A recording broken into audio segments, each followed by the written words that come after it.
Turned out to be a great Monday for us today. In fact, one of the nicest days that we've seen in quite some time, with temperatures into lower 70s, plenty of sunshine. It wasn't that windy as well, and now it's going the other direction. Of course, we've had a cold front roll in, so if you haven't been outside lately, it's turning much colder. Great time lapse, Indigo Sky Casino and Resort. Of course, Indigo is just outside of Seneca, Missouri. All right, zooming in, look at our highs this afternoon.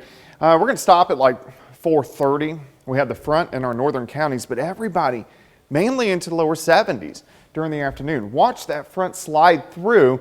It's now all the way down into northwestern Arkansas, so all this cooler air is working in.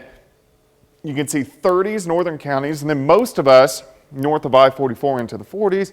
Then you have the 50s, but our temperatures are going to continue to tumble as we go through the overnight hours tonight. And we aren't alone. Look at all the cold air across the northern parts of the plains. It's not Arctic air, but it is Canadian polar air, which you never want to see this late in the season. Then you throw some moisture on top, you get a winter weather advisory in effect for tomorrow morning.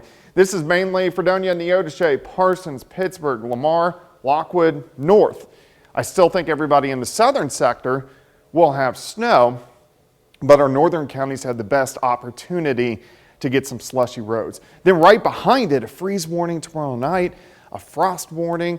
So tomorrow night's probably the worst of the two nights, just because we're going to have such cold temperatures, and not just a freeze, it's going to be a hard freeze across the region. We look fine now, pretty much clear skies. Clouds increasing to our north, snow increasing out across northwestern Kansas, and it's that band that is going to head toward us later on tonight. Is this system. It's right out across parts of Nebraska, kind of rotates through, and of course we have the cold air in place. So let's go through time. 1:30 in the morning, we're fine. Clouds increase by morning. I think most of us 6, 7, even 8 o'clock are going to be dry. Then this band will start to work in. Most likely on the leading edge we'll have some rain, and then we'll quickly go over to a rain-snow mix and then snow. So let's go through the morning hours. Here's 9:30 all the way down to the I-44 corridor. Again, the leading edge, a little bit of snow, but bands of moderate to heavy snow will continue to work through. So here's 11:30. Let's go to about 2. Most of the snow is out of here, and then a little bit of sunshine by tomorrow evening. So mainly our snow window is 9 a.m. until noon. It's a short window, but it could really come down late morning. 33 by noon, high temp of only 41 degrees. And then our temperatures take a tumble tomorrow night, all the way down into the mid-20s. So we're going to have several hours that we are below freezing, which of course does cause issues with the trees budding and the plants. All right, I actually think we're going to get about 2 or 3 inches of snow. I just don't think 2 or 3 inches of snow is going to accumulate. I think it's going to melt on impact.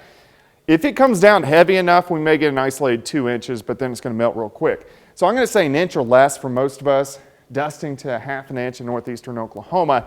And again, some of the roads could be a little slushy, but I'm not overly concerned about the snow, even though it's going to turn a little white for a few hours. More concerned about the hard freeze tomorrow night, down to 26, 54 Wednesday. Next week, a week from today, back to 80. Wow, all over quite the a place. bounce. Yeah. Yeah, there's only so much you can do with the plants. Obviously, we got some good tips in the last segment, but some of those particularly larger trees. Got to ride through it. I guess. Thanks, Doug.